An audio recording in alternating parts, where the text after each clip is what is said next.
والصلاة والسلام على حبیبہ محمد وآلہ وأصحابہ اجمعین۔ اعوذ باللہ من الشیطان الرجیم، بسم اللہ الرحمن الرحیم۔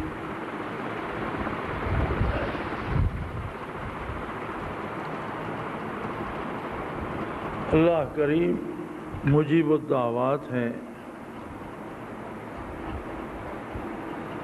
اور وہ فرماتے ہیں کہ بندہ جب بھی مجھے پکارتا ہے میں اس کی دعا قبول کرتا ہوں، لیکن ایک شرط ہے، فاستجیبوا لی، تم بھی میری بات قبول کرو۔ میں خالق ہوں، مالک ہوں، بے نیاز ہوں، اور میں تمہاری بات، تمہاری آرزو، تمہاری تمنا قبول کرتا ہوں۔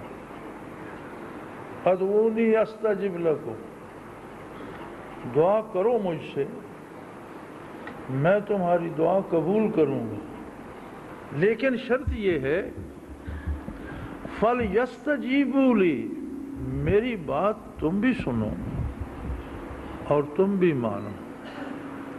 تم مخلوق ہو، تم محتاج ہو، تم ضرورت مند ہو،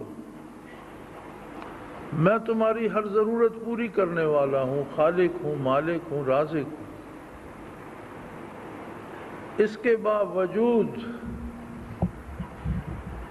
کہ تمہاری کوئی حیثیت نہیں ہے، میں تمہیں برابر کا جواب دے رہا ہوں کہ تم میری بات مانو، میں تمہاری بات مانوں، تمہاری دعا قبول کروں۔ فادعونی، دعا کرو مجھ سے، استجب لکم، میں تمہاری دعا قبول کروں، لیکن فَلْيَسْتَجِيبُوا لِي وَلْيُؤْمِنُوا بِي، میری بات بھی قبول کرو اور میری ذات اور میری صفات جیسا میں ہوں ایسا مجھے مانو بھی۔ یعنی صحت عقیدہ بھی بنیادی شرط ہے، اور اصلاح اعمال بھی بنیادی شرط ہے۔ یہ دو شرطیں ہیں۔ پہلی شرط یہ ہے کہ عقیدہ وہ ہو جو محمد الرسول اللہ صلی اللہ علیہ وآلہ وسلم نے تعلیم فرمائی۔ ہمارے ہاں مصیبت یہ ہے کہ ہم ضروریات دین سے بے نیاز ہو جاتے ہیں اور فروعات پہ لڑائی شروع کر دیتے ہیں، ان باتوں پہ جن کی کوئی حیثیت نہیں ہے، مستحبات میں بھی جو نہیں ہے، محض فروعات ہیں، ان پہ لڑائی ہوتی ہے، اور جو چیزیں فرض ہیں اور جو چیزیں بنیاد ہیں دین کی، ان کو ہم فراموش کر دیتے ہیں۔ بالکل اس طرح جیسے کوئی چھت سے گر کر مر گیا تو وہ اس کے دوست احباب ٹٹول کر دیکھ رہے تھے اور کہہ رہے تھے اللہ کا شکر ہے کہ اس کی کوئی ٹانگ بازو نہیں ٹوٹا۔ بھی ٹانگ بازو کی سلامتی کو وہ کیا کرے گا، وہ تو مر گیا۔ تو فکر تو زندگی کی چاہیے۔ پہلی بنیادی بات تو یہ ہے، پچھلے دنوں یہاں ایک اشتہار تھا کسی مولانا کا کہ میرے ساتھ کوئی مناظرہ کرے، کیا آمین بلند آواز میں کہی جانی چاہیے یا خاموش کہنی چاہیے۔ تو وہ جیت گیا تو پتہ نہیں میں اسے کیا دوں گا یا کیا کروں گا، کچھ پتہ نہیں، کچھ روپے رکھے ہوئے تھے نا۔ ایک ایسا مسئلہ ہے جو بالکل فری ہے، آمین کہنے پہ پوری امت متفق ہے۔ کچھ لوگ ہیں جو آہستہ کہنے کے قائل ہیں اور کچھ ہیں جو بلند آواز سے کہنے کے قائل ہیں۔ عموماً امام مالک رحمۃ اللہ تعالی علیہ اور ان کے پیروکار جو فقہی اعتبار سے ہیں، اور یہ فقہی مسئلہ ہے، ثابت دونوں طرح سے ہے کہ حضور علیہ السلام کے عہد میں بلند آواز سے بھی کہیجیے اور خاموشی سے بھی کہیے۔ حنفی کہتے ہیں کہ پہلے بلند آواز سے ہوتی تھی لیکن آخر میں حضور نے خاموشی سے پسند فرمائی، لہذا یہ افضل ہے، صحیح وہ بھی ہے لیکن یہ اس سے بہتر ہے، ترجیح کا ہے اس میں۔ اور دوسرے حضرات کہتے ہیں نہیں، ترجیح اس کو ہے بلند آواز سے کہنے کو، یہ زیادہ بہتر ہے، یعنی اختلاف اگر ہے تو اس کی بھی ترجیح میں یا اس کے بہت بہتر ہونے میں غلط کوئی بھی نہیں کہتا۔ اب اس پہ مناظرے کی کیا ضرورت ہے اور اس پہ انعام رکھنے کی کیا ضرورت ہے؟ جبکہ عام آدمی کو آپ وضو کا طریقہ نہیں بتاتے، نماز کا سلیقہ نہیں بتاتے، بنیادی عقائد نہیں بتاتے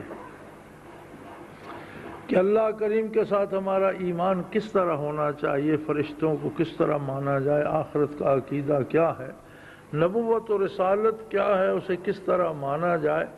پھر سب سے زیادہ ضروری فرائض ہیں، فرائض کا جاننا اور فرائض کا علم ہونا بھی فرض ہے۔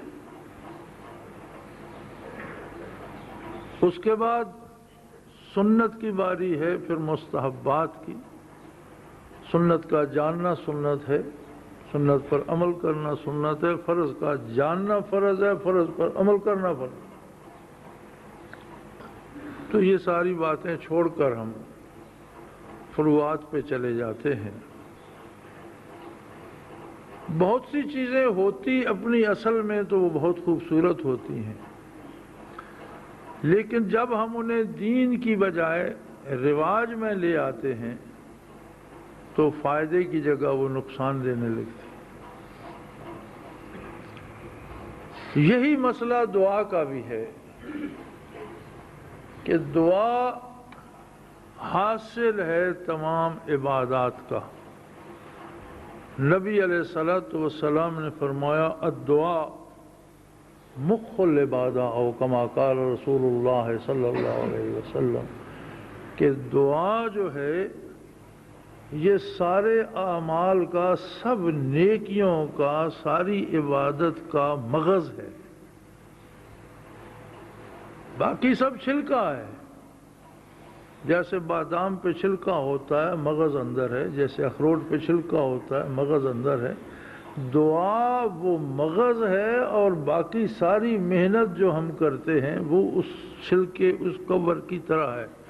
لیکن اگر وہ چھلکا بادام کے درخت پہ نہ بنے، اخروٹ کے درخت پہ نہ بنے تو کیا مغز بن جائے گا؟ یہی عالم دعا کا ہے۔ یہ جو مہینہ بھر اجتماع ہوتا ہے اس کا حاصل یہی ہے کہ رات دن صرف اللہ کا ذکر کیا جائے، رات دن صرف درس قرآن ہو، درس حدیث ہو، رات دن صرف احکام شرعی اور فقہ کو زیر بحث لایا جائے، اور اس چلے کے بعد تو کبھی 30 دن کا ہوتا ہے، کبھی 35 دن کا، کبھی 40 دن کا، اس چلے میں اللہ یہ برکت دے کہ ہمیں دعا کرنے کا سلیقہ آ جائے، کوئی تھوڑا سا مغز اس محنت، اس مجاہدے سے کوئی تھوڑا سا مغز اعمال کے اندر پیدا ہو جائے، ایک کیفیت پیدا ہو جائے، ایک شعور، ایک احساس پیدا ہو جائے کہ میرا رب ہے، واقعی ہے۔ ایک ہے کہ ہم نے مانا ہوا ہے، پیدائشی طور پر ہم نے مان لیا مسلمانوں کے گھر پیدا ہوئے اللہ کا احسان ہے، زمین پہ جب سانس لی تو پہلی آواز اللہ اکبر کی سنی، یہ بھی اس کا احسان ہے، والدین کو نماز روزہ کرتے دیکھا، کچھ انہوں نے یاد کرا دیا، کچھ بعد میں پڑھ لیا، چلو یہ سب تو ہو گیا، یہ تو ہم نے جانا عقل سے، خرد سے، لیکن دل سے جاننا کچھ اور ہوتا ہے۔ کتنی باتیں جنہیں عقل جانتی ہے دل مانتا نہیں۔ آپ گناہ کے فلسفے میں بھی دیکھ لیں کہ ایک آدمی جو جوا کھیلتا ہے اس کا دماغ اسے یہ بات بار بار باور کراتا ہے کہ یہ غلط ہے، لیکن اس کا دل چاہتا ہے، بس وہ نہیں مانتا۔ وہ جو علامہ مرحوم نے کہا تھا نا، فرد نے کہہ بھی دیا لا الہ تو کیا حاصل، دل و نگاہ مسلمان ہی تو کچھ بھی نہیں۔ یہ میں اس لیے عرض کر رہا ہوں کہ ہماری یہ ساری محنت، یہ سارا مجاہدہ، یہ سارا اجتماع اس لیے ہوتا ہے کہ زیادہ سے زیادہ احساسات اور فیلنگز آپ کے دلوں میں، آپ کے سینوں میں، آپ کے قلوب میں انڈیل دی جائیں۔ ایسی فیلنگز جو آپ کے سینے میں اللہ کے عشق کا درد پیدا کر دیں، ایسی فیلنگز جو عشق کے نبی پیدا کر دیں، ایسی فیلنگ جو اللہ کو بغیر دیکھے دیکھ لیں، ایسی فیلنگز جو اللہ سے بات کرنے کی سکت پیدا کر دیں۔ نبی علیہ الصلوۃ والسلام نے فرمایا جب اللہ سے بات کرنا چاہو، کوئی چاہے کہ میں اللہ سے گفتگو کروں فَلْيَقْرَأْ الْقُرْآنَ، تو قرآن پڑھنا شروع کر دو تو تم دیکھو گے کہ تم ہی نہیں، اللہ تم سے بات کر رہا ہے۔ اللہ تمہیں کہہ رہا ہے یہ کرو، یہ نہ کرو، یہاں سے اٹھ جاؤ، یہاں بیٹھ جاؤ، وہ بات کر رہا ہے تم سے۔ لیکن اس ساری بات کی حقیقت تک پہنچنے کے لیے دل میں وہ احساسات پیدا کرنا پڑتے ہیں، دل کو کلی کرنا پڑتا ہے، صاف کرنا پڑتا ہے۔ اور نبی علیہ الصلوۃ والسلام نے فرمایا لِكُلِّ شَيْءٍ ثِقَالَةٌ، ہر چیز کے لیے پالش ہوتی ہے، ہر چیز کے لیے کوئی اسے صاف کرنے والی شے بنائی جاتی ہے۔ وَثِقَالَةُ الْقُلُوبِ ذِكْرُ اللَّهِ، اور دلوں کی پالش اللہ کا ذکر ہے۔ پھر اس پر نسبت نصیب ہو جائے، برکات نبوی مشائخ عظام کے وساطت سے سینہ بسینہ نصیب ہو جائے، تو یہ ایک نعمت غیر مترکبہ ہے کہ اس کے لیے وقت نکالا جائے۔ یاد رکھیں زندگی میں جو شخص سانس لے رہا ہے وہ فارغ نہیں ہے۔ جسے آپ سارا دن آوارہ گردی کرتا دیکھتے ہیں، وہ آوارہ گردی کا بھی اتنا عادی ہے کہ ایک دن اسے آوارہ گردی کرنے سے روک دیں تو وہ بیزار ہو جائے۔ فارغ وہ بھی نہیں ہے، وہ آوارہ گردی ہی اس نے اپنا شغل بنا لیا، لیکن بیکار نہیں ہے۔ تو جو کام کرتے ہیں وہ تو فارغ ہیں ہی نہیں۔ تو کیا اس دنیاوی امور میں مصروف ہو کر ہمارے پاس کوئی اتنا وقت بھی نہیں بچے گا جو ہم دل کی صفائی پہ لگا سکیں؟ اور اگر نہیں بچے گا تو دنیا تو رہ جائے گی۔ قرآن حکیم بتاتا ہے کہ جب موت آتی ہے، جب ہم کہتے ہیں کہ جی بندے کی نظر ٹھہر گئی، اب یہ کسی بات کا جواب نہیں دے رہا، پھٹی پھٹی آنکھوں سے چھت کو گھور رہا، قرآن حکیم بتاتا ہے چھت کو نہیں گھور رہا ہوتا، موت کے فرشتے جو آتے ہیں وہ اس سے بات کر رہے ہوتے ہیں، انہیں جواب دے رہا ہوتا ہے، اور وہ اس کی حالت، اس کی خطائیں، اس کی معرومیاں دیکھ کر اسے کہتے ہیں فیما کنتم، وہ کیا کرتے رہے ہو، تمہیں 60 70 80 برس اللہ نے دیے، تو یہ کیا کرتے رہے، تمہارے پاس کیا ہے، یہاں تو سوائے ظلمت کے کچھ بھی نہیں۔ تو پھر وہ کہتے ہیں جی ہم تو غریب لوگ تھے، کننا مستضعفین فی الارض، غریب لوگ تھے، بڑے بڑے لوگ جو کرتے رہے ہم پیچھے چلتے رہے۔ تو فرشتے کہتے ہیں الم تکن ارض اللہ واسعہ فلم تہاجروا فیہا، اللہ کی زمین تو بہت وسیع نہیں تھی، جہاں معاشرہ بے دین تھا، ماحول بے دین تھا، بڑے بڑے لوگ بدکار تھے، وہاں سے ہجرت کر جاتے، کسی ایسی جگہ چلے جاتے جہاں ماحول دیندار ہوتا۔ اگر تم مکانوں کو پکڑ کر بیٹھے رہے، یا تم زمین کو پکڑ کر بیٹھے رہے، یا جائیداد کو پکڑ کر بیٹھے، تو تو وہ تو آج چھوڑ کر جا رہے ہو، پھر اس کا کیا فائدہ ہوا؟ اگر روزگار نوکری مسئلہ تھا تو وہ تو ہر چیز آج گئی، آج تو تم جا رہے، ساری دنیا تو پیچھے رہ گئی، تو پھر تمہیں تو وہاں رہنا چاہیے تھا جہاں سے تمہیں ساتھ لے جانے والی کوئی چیز ملتی۔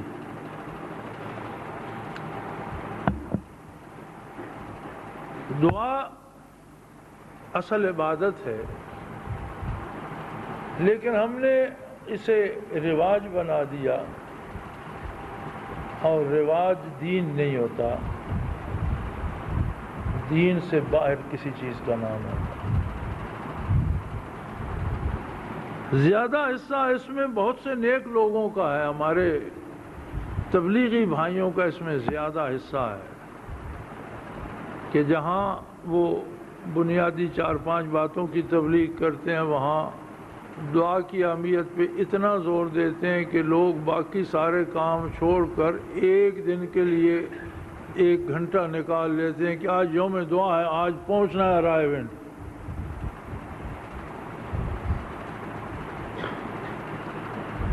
بھئی یہ کون سی دعا ہے جس کے لیے نہ زمین بنی، نہ کھیت تیار کیا، نہ اس میں بیج ڈالا، نہ فصل اگائی، اور آپ کاٹنے پہنچ گئے کہ آج دن ہے کٹائی کا اور میں بھی پہنچ گیا ہوں؟ کچھ نہیں ایسا۔ میں یہ اس لیے عرض کر رہا ہوں کہ گزشتہ 2-3 سالوں سے وہ عکس ہم پر بھی پڑ رہا ہے، اور آج بہت سے احباب وہ ہیں جو صرف دعا کے لیے آئے ہیں۔ میں تو کہتا ہوں اللہ سب کی قبول کرے، لیکن وہ فرماتا ہے فَلْيَسْتَجِيبُوا لِي، تیاری بھی تو کرو۔ پھل تو میں لگاؤں گا، کھیت تو بناؤ، پانی تو دو، آبیاری تو کرو، چوکیداری تو کرو، بیج تو بو، اور تم کچھ بھی نہ کرو اور آ جاؤ منہ اٹھا کے جی ہم آ گئے، اللہ میاں ہماری مان لے۔ نبی علیہ السلام نے فرمایا دعا مخ العبادہ، تو بھئی عبادت کا مغز ہے، اگر تو کوئی عبادت کرے گا، کوئی چلا لگائے گا، کوئی محنت کرے گا، کوئی راتوں کو جاگے گا، کوئی سحری کو اسے پکارے گا، کوئی اپنے دل میں اس کی محبت جگائے گا، کسی کے سینے میں درد اٹھے گا، تو تب مغزات آئے گا نا۔ یہ آنا جانا تو ایک رسم ہے کہ آپ آج آ گئے، ابھی آپ تشریف لائیں، ابھی دعا ہوگی، آپ چلے جائیں گے۔ جہاں تک میری ذات کا تعلق ہے، میری آرزو تو یہ ہے کہ یہ بھی قبول ہو، لیکن کوئی بندہ مرضیات باری کے خلاف کچھ نہیں کر سکتا۔ اور یہ جو ایک غلط العام ہو گیا ہے نا کہ نیکوں کی دعائیں قبول ہوتی ہیں اور نیکوں کی بات اللہ مانتا ہے، وہ ماننا چاہے تو ابلیس کی بھی مان لیتا ہے، وہ قادر مطلق ہے، کوئی اسے روکنے والا نہیں۔ شیطان نے کہا مجھے مہلت دے دے، فرمایا جا تو ہمیں قیامت تک مہلت ہے، مان لی نا۔ لیکن جنہیں وہ نیک بنا دیتا ہے وہ اس سے منوانے کے لیے نہیں، اس کی ماننے کے لیے زندگی بسر کرتے ہیں۔ یہ بڑی عجیب بات ہے۔ ہمیں یہ خیال ہوتا ہے کہ جی مشائخ سے دعا کروا لیں گے، حضرات سے دعا کروا لیں گے، یہ یوں ہو جائے گا، وہ توں ہو جائے گا، اور ان کی خدمت میں گزارش کی جائے تو وہ فرماتے ہیں اللہ بہتر جانتا ہے، جو وہ کرتا ہے وہ بہتر ہوتا ہے۔ انسان کی ولایت یا اس کا کمال ہے یہی کہ وہ مرضیات باری کے تابع ہو جائے، اور کوئی کسی کی حیثیت نہیں ہے کہ وہ اپنی مرضی اللہ سے منوا سکے۔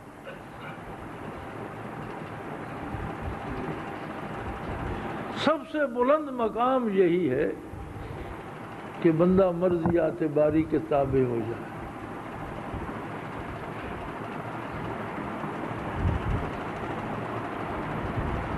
ہمارا یہ سارا پروگرام نہ صرف خالص دینی ہوتا ہے بلکہ خالص تصوف کے موضوع پہ ہوتا ہے اور اسی سے ریلیٹڈ ہوتا ہے۔ فقہی احکام بھی اسی لیے پڑھائے جاتے ہیں کہ شریعت پر عمل کیے بغیر تصوف حاصل نہیں ہوتا۔ تصوف اس خلوص کا نام ہے جو عمل کے لیے درکار ہے، لیکن عمل تو اپنی جگہ قائم ہے۔ اسی طرح یہ شب بیداریاں، یہ بیانات، تقریریں، درس، تعلیم بالغاں، یہ ساری چیزیں اس ایک نقطے کے گرد گھومتی ہیں کہ دلوں میں وہ کیف آ جائے جو اللہ سے آرزو کر سکیں، اپنی گزارشات پیش کر سکیں۔ میں یہ واضح کر دینا چاہتا ہوں کہ یہ بالکل غیر سیاسی پروگرام ہوتا ہے، اور ہمارے ایجنسیوں کے جن بھائیوں نے مہینہ تکلیف اٹھائی انہیں کچھ حاصل نہیں ہوا ہوگا، اس لیے کہ یہ غیر سیاسی ہے۔ اور ٹیلی فون ٹیپ کرنے پر اور ایجنسیوں کے جو احباب رات دن یہاں دھکے کھانے پہ لگے ہوئے ہیں، انہیں اگر کوئی معلومات تصوف کے بارے چاہیے تو وہ ساری کیسٹیں لے جا سکتے ہیں۔ سیاسی خبر چاہیے تو جب سیاسی میدان میں بات ہوگی تو وہ بھی سر عام ہوگی، وہ بھی کوئی پس دیوار نہیں ہوگی، کیونکہ ہمارا جو کچھ ہے وہ سامنے ہے۔ ہم مسلمان ہیں، یہ ملک اسلام کے نام پر بنا ہے، اور اس میں نفاذ اسلام کے لیے اپنی جان تک لٹا دینا ہمارا ایمان ہے، اور اس پر ہم قائم ہیں اور قائم رہیں گے انشاءاللہ۔ اس میں کسی کو غلط فہمی نہیں ہونی چاہیے۔ الاخوان کوئی دہشت گرد تنظیم نہیں ہے، ہم امن کے داعی ہیں، اور واحد تنظیم ہے جس کے ذمے آج تک کہیں کسی قانون کی خلاف ورزی کی شکایت نہیں ہے، انشاءاللہ آئندہ بھی نہیں ہوگی۔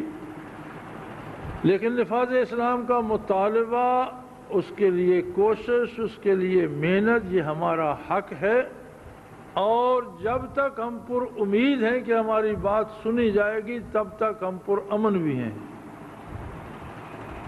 اور اگر ہمیں نا امید کر دیا گیا تو پھر ہم امن کی ضمانت بھی نہیں دیں گے۔ بڑی سادہ سی بات ہے، اور میرے ایجنسی کو دوستوں کو زیادہ پریشان ہونے کی ضرورت نہیں ہے، بالکل صاف صاف بات لکھ بھی لیں، سمجھ بھی لیں۔ اور میں یہ سمجھتا ہوں کہ ایجنسیوں کے لوگ مجھ سے بہتر مسلمان ہیں، میری ان کو بھی دعوت ہے کہ آپ خود بھی نفاذ اسلام کے لیے کوشش کریں، آپ کو بھی میدان حشر میں ہمارے ساتھ ہی کھڑا ہونا ہے۔ یہ چونکہ ہمارا ایمان ہے، دین ہے، اس پر کوئی سمجھوتا ہم نہیں کریں گے، نہ کبھی ہوگا۔ اور خدا نہ کرے کہ ایسا وقت آئے کہ حکومت وقت ہمیں اس بات سے نا امید کر دے کہ وہ دین نافذ کرنے سے انکار کر رہے ہیں۔ اگر ایسا وقت آیا تو پھر ایجنسیوں کو جاسوسی کی ضرورت نہیں پڑے گی، پھر وہ کچھ ہوگا جو دنیا دیکھے۔ لیکن ہم ابھی تک پر امید ہیں، جب تک پر امید ہے تب تک میں امن کی ضمانت دیتا ہوں، ہم پر امن ہیں، کوئی فکر کی بات نہیں، نہ حکومت کو نہ حکمرانوں کو۔ اور اگر ان کے رویوں نے ہمیں نا امید کر دیا تو پھر نہ وزیر داخلہ کے آپریشن کام آئیں گے، اور نہ کوئی اسپیشل اسکواڈ ہمیں روک سکے گا۔ ہر دروازہ اور ہر گھر، ہر دفتر اور ہر محل انشاءاللہ ہماری پہنچ سے دور نہیں ہے۔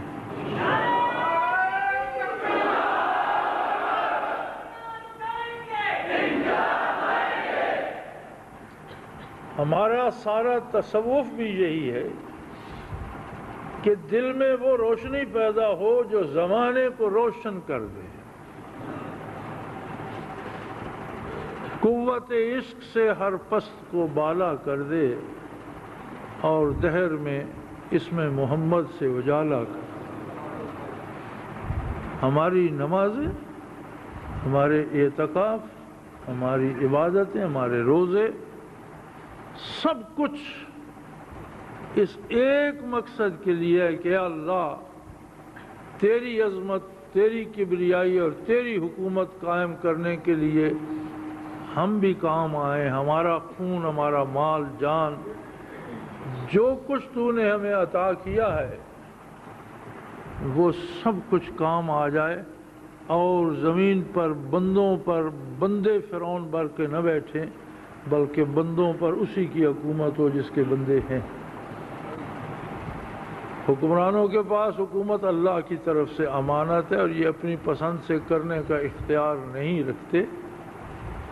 ان سے بعض پرس یہی ہوگی کہ میرے حکم کے مطابق میرے بندوں کے ساتھ سلوک کیا یا اپنی پسند سے کرتے رہے، اور اس محاسبے سے کوئی بھی بالا تر نہیں۔ لہذا ایجنسیوں کے لوگ بیچارے آج کل بہت خراب ہو رہے ہیں، ٹیلی فونوں پہ ٹیپ لگی ہوئی ہے۔ تو اصل بات جو تھی وہ میں نے برملا برسر ممبر بتا دی۔ ہمیں چیز کرنے کی بجائے حکومت کو اس بات کا قائل کریں کہ وہ ہمیں نا امید نہ کرے، زیادہ فائدہ اس میں ہے۔ اب دعا کرتے ہیں، اور شاید اپنی اپنی دعا ہوگی، کسی نے ایک پورا چلہ لگایا اس کی دعا اور ہوگی، شاید کسی نے ایک لمحے میں وہ کیفیت حاصل کر لی ہو۔ یہ بھی ہو سکتا ہے کہ ان چند لفظوں میں کسی کے دل میں وہ کیفیت پیدا ہو گئی ہو جو دعا کے لیے ضروری ہے۔ بہرحال دعا کیجئے، لیکن آئندہ کے لیے میں یہ چاہوں گا کہ یہ یوم دعا رسم نہ بنائیں،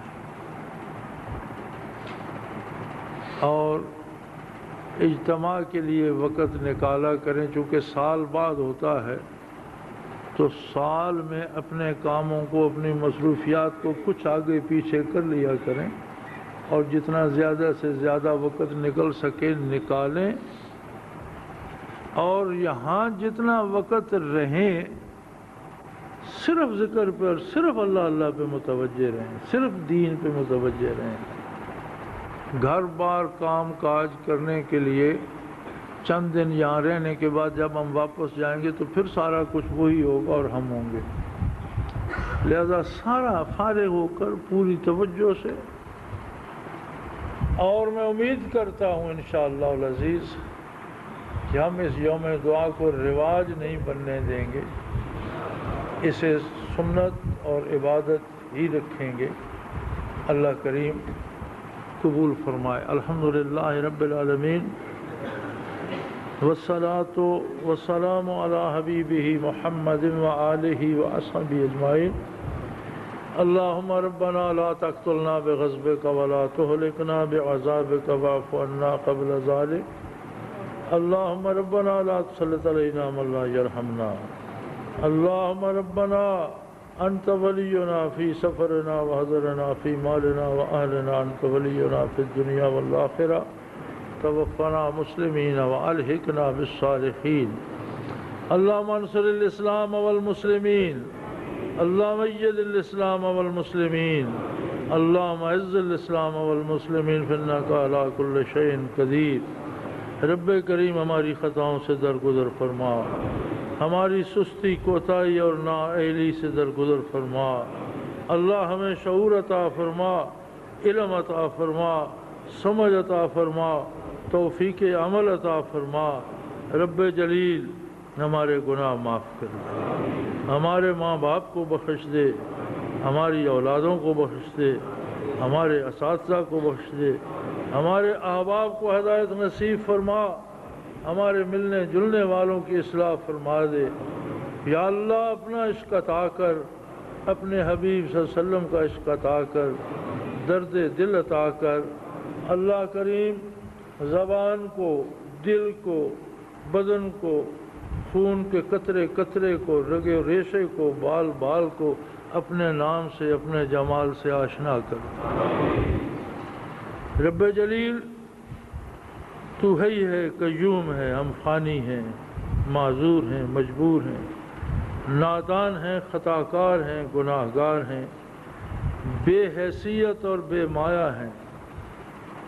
اللہ تو جو چاہتا ہے کرتا ہے، اس ملک کو قائم رکھ، اس پر دین کی حکومت قائم فرما، اور ہم ناچیز ذروں کو اس میں کام کرنے کی توفیق عطا فرما۔ ہمیں بھی یہ سعادت نصیب فرما کہ تیرے دین کی سربلندی کے کام کرنے والوں کے جوتوں میں حشر ہو سکے۔ روز حشر مجاہدین کے ساتھ، شہداء کے ساتھ کھڑا ہونے کی توفیق عطا فرما۔ اے اللہ ہمیں قبول فرما، ہماری دعاؤں کو قبول فرما، ہمارے ٹوٹے پھوٹے اعمال کو قبول فرما۔ اے اللہ ہم تیرے ہیں، تو واحد ہے، لا شریک ہے، تیرے حبیب صلی اللہ علیہ وسلم کی امت ہیں، خطا کار ہیں، گناہ گار ہیں، لیکن ہم تیرے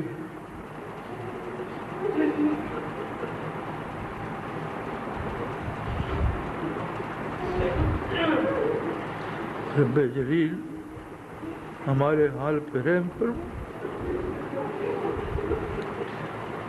طاغوت کا مقابلہ کرنے کی توفیق عطا فرما، دین پر ہمیشہ قائم رکھ، دین پر موت نصیب فرما، اور دینداروں کے ساتھ حشر فرما۔